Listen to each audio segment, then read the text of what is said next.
गए मम्मी हमहू छठी घाट जबो। हाँ गए मम्मी हमहू छठी घाट जबो। नहीं जे हमारा जात बही तो दौड़ा लग भाग जबो। गए मम्मी हमहू छठी घाट जबो।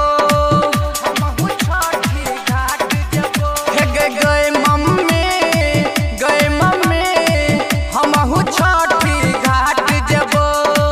हमारा जे नहीं जात बही तो दौड़ा लग भाग जबो। गए मम्मी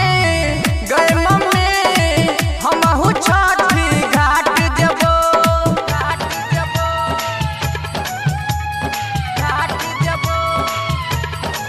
हमहू छठी घाट जबो।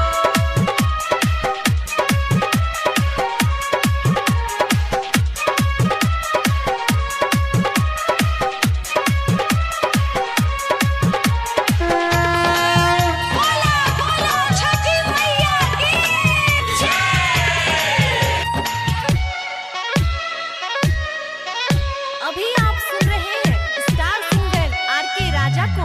झालर मोती लगा हम जेबो सजब मम्मी घाट गे।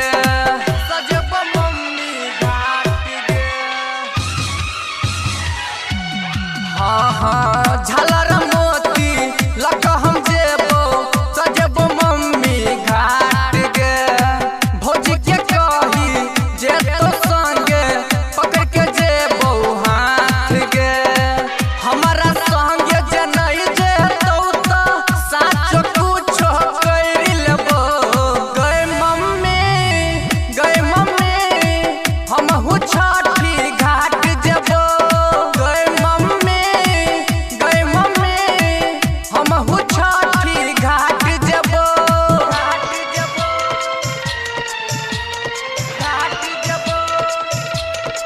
हमहू छठी घाट जबो।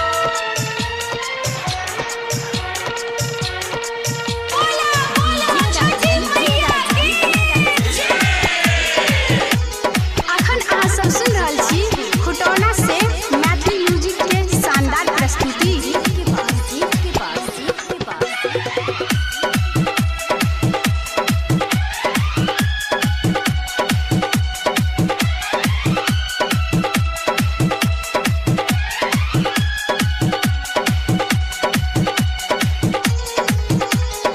अभी आप सुन रहे हैं स्टार सिंगर आर.के. राजा को।